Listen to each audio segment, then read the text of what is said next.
There was a very interesting comment left on one of my videos regarding credit cards just the other day that said if it's 0% finance over a period of months, then credit cards are perfectly fine. Now, I don't agree with that for the vast majority of people. I'm going to tell you why. Now, 0% finance on a credit card over a period of months that you can pay it off and therefore be free of that credit card altogether, in theory, would be perfectly fine. But in theory, also, the stock market is 50-50. It either goes up or it goes down. Now, people can debate that as much as they want in the comments, but it will either go up or it will go down, or very rarely it will stay exactly the same, but it doesn't stay exactly the same for very long. So you could flip a coin on the stock market and it will go up or down. But that sounds very much like gambling, does it not? So what's that got to do with credit cards? Well, it's the theory behind it. Because in theory, 0% on a credit card that you pay off over a period of months will be perfectly fine if you are using it and then you pay it off over that period. But most people don't. The banks quite literally bank on people not doing that. Otherwise, they wouldn't offer it to you. Banks are there to make money. Stay with me here. Banks are there to use any tactics they can to get you in and to get you borrowing money, to get you on that track where ultimately you're paying them more than they lend you in the first place. Otherwise, they are not going to do it. And so whilst for some people, it might be perfectly fine, I don't agree that in principle, as a theory, doing that is okay. Because invariably, most people are going to be tempted by the available balance on the credit card. They're going to spend on it, overspend on it, and it's ultimately going to cost them more. Now, there's also going to be lots of different fees, lots of different terms. For example, if you miss the minimum payment, as some people do, then you revert to the standard interest rate, you forfeit the 0%. Some people forget that. Some people then bury their head, they ignore it, they try not to look at it. And these sort of things only really work if you pay full attention to what you're doing and you have a set plan. But if you've got a set plan, then you don't need these 0% cards. You can just pay it off. And for most people, any credit card available balance to spend is going to tempt them into spending money they don't have. And the typical result of that is it costs them more money. I gave a few examples and illustrations of that in my previous video. Now, what you can do if you want to get out of this debt situation is just structure your payments from the smallest first, because you'll get a psychological win. You could start with the smallest debt first. There's an alternative strategy of starting with the highest percentage rate first. But again, I've covered that in a different video. But starting with the smallest debt first will give you that psychological win. You'll get one of them off your back. And you just simply cut up the card.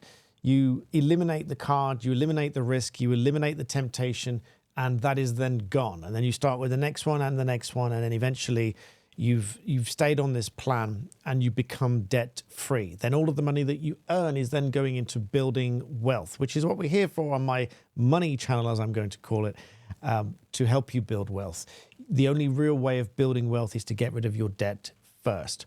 Now, some people will argue that businesses or some businesses are structured in some kind of debt structure to enable them to grow and things like this. But this is not going to work for the vast majority of individuals that want to build personal wealth. The best way of doing that is to eliminate your debts. So back on the point with these credit cards, the vast majority of people are going to be tempted by the spending available on that card. And of course, there's lots of pitfalls for it as well. So I would strongly recommend that you don't see that as an alternative to making a plan to eliminate the debt in its entirety from the outset. My recommendation to you is to find that plan to eliminate that from the outset. So that was just something that I wanted to bring up in this video because, again, in theory, there is a possibility that the 0% for a period of months works. But for the vast majority, it doesn't. Otherwise, if it did, if it worked for the vast majority of people, and if it was generally a positive thing to get people out of debt. The banks wouldn't be offering it. The banks are offering it because once they know that you can service these payments over a period of time, and they get an idea of who is good at managing their repayments, managing their debt, which is really what credit reports are measuring. How good are you at handling repayments and things like that? What sort of risk are you? All of those kind of measurements against you as an individual. But once they've got all of those measurements against you, then they might then offer you, as I am continually bombarded day after day, you're pre-approved for 8,000, you're pre-approved for 10,000, or you're pre-approved for secured loans of this amount, that amount, because they get this profile on you. They know whether or not you are good for servicing that debt, and then they will offer it to you. And so again, at the end of that period, many people might have then reduced the balance using the 0% scheme. They might get to that point in time and then think, I need or I deserve, worse still, some car or boat or some extravagant purchase. Many people think that they then deserve that because they've spent this period of time eliminating that bit of the credit card. But then they come to you with this whopping offer of credit, and then you might think you can go and blow that on some extravagant purchase, and they've got you. And so there's obviously a percentage of people that do all of these things because they offer it to them, they take it. And then they are in over their head, and then they do this 3 or 4 times over, and suddenly the bank own them. As one bank manager once put it, that private businesses that take out these loans and things like that, it's the business name, open brackets, the bank's name. So the bank really owns that business because they're indebted to the bank for that amount. And the same is for individuals that take out these loans and credit cards and balances and have all of these balances outstanding. So for those, they are ultimately owned by the bank because all of their income is going to service those loans.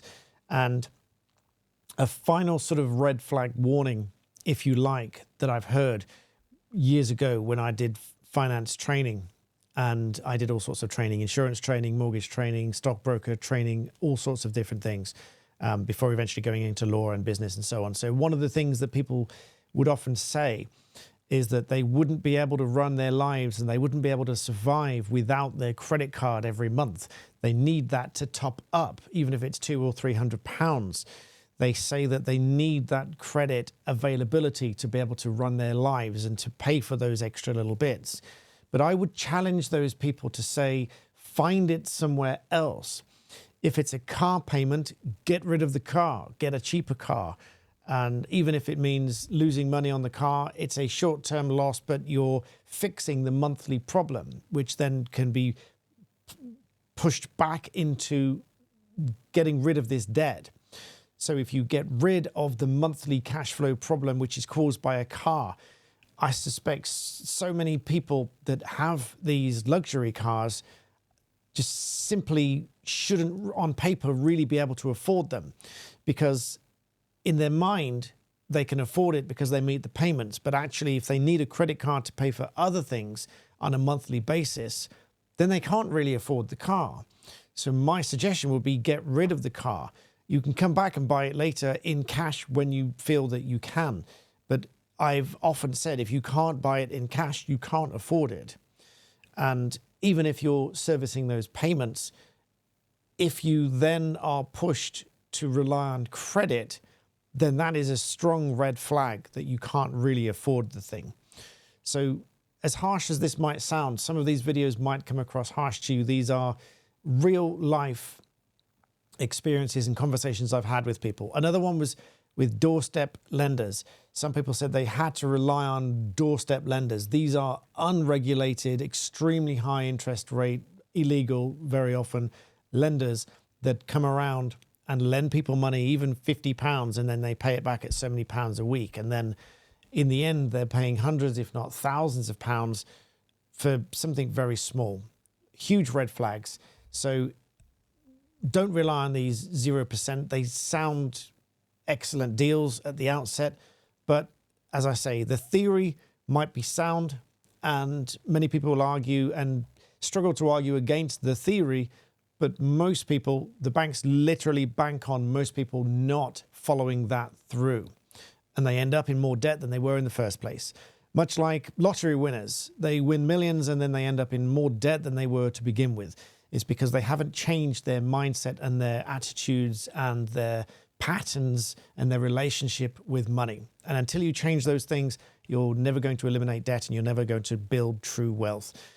So this was just one video I want to do on these credit cards and these 0%. So I hope that is helpful to somebody. I hope it strikes a chord or even a nerve with somebody. But at the very least, I would challenge you to think about it. So I hope you found that useful. Please do pop the like button and subscribe for more free-flowing thoughts. And thank you for watching.